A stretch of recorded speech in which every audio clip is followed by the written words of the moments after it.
Hi friends, welcome to our channel. Sankranti అనగా మనం ముందుగా గుర్తొచ్చేది పిండి వంటలు. ఆ పిండి వంటల్లో మెయిన్గా వచ్చేసి అరిసెలు ఎలా తయారు చేసుకోవాలో ప్రాసెస్ చూసేద్దాం రండి. ముందుగా అరిసెలకు కావాల్సిన పదార్థాలు: బియ్యం పిండి, బెల్లం, ఆయిల్ ప్యాకెట్స్, ఎలకల పొడి, నెయ్యి లేదా డాల్డా.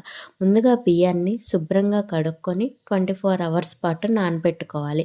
ఆ నానబెట్టుకున్న బియ్యాన్ని మళ్ళీ ఒకసారి కడుక్కొని తర్వాత వడబుట్టలో వేసుకొని వాటర్ అంతా పోయిన తర్వాత పిండి పట్టించుకోవాలి. ఆ పట్టించుకున్న పిండిని ఇలా జల్లించుకొని పక్కన పెట్టేసుకోవాలి. ఆ తర్వాత బెల్లాన్ని తీసుకొని చిన్న చిన్న ముక్కలుగా చేసుకొని ఒక గిన్నెలో వేసుకోవాలి. ఆ వేసుకున్న బెల్లానికి కొంచెం వాటర్ యాడ్ చేసుకొని ఆ గిన్నెను పొయ్యి మీద పెట్టుకోవాలి. ఆ బెల్లం వాటర్ కరిగిన తర్వాత ఒకసారి వడపోసుకోవాలి, ఎందుకంటే నలకలు ఏమన్నా ఉన్నా పోవడానికి. తర్వాత ఆ వడపోసుకున్న బెల్లం వాటర్ని మళ్ళీ పొయ్యి మీద పెట్టుకొని పాకం వచ్చిన తర్వాత పొయ్యి మీద నుంచి దించుకోవాలి. ఆ దించుకున్న పాకానికి మన దగ్గర నెయ్యి లేదా డాల్డా ఉంటే కొంచెం యాడ్ చేసుకోవాలి.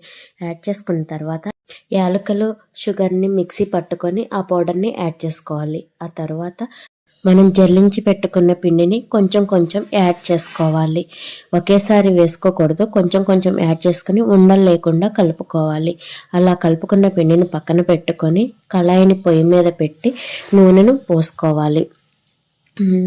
అలా పోసుకున్న తర్వాత మనం ముద్దగా కలిపి పెట్టుకున్న పిండిని చిన్న చిన్న ఉండలుగా చేసుకోవాలి. అలా ఉండలుగా చేసుకున్న వాటిని చేతితో చిన్నగా ప్రెస్ చేసి పక్కన పెట్టుకోవాలి. అలా పక్కన పెట్టుకున్న పప్పలను ఆయిల్ వేడెక్కిన తర్వాత మాత్రమే ఒక్కొక్కటిగా వేయాలి.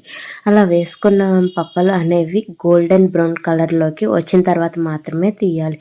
అలా గోల్డెన్ బ్రౌన్ కలర్లోకి వచ్చిన తర్వాత వాటిని గంటలతోనే చిన్నగా ప్రెస్ చేసి గిన్నెలోకి తీసుకోవాలి. అంతే, ఎంతో టేస్టీ అరిసెలు ready. Thank you for watching my channel.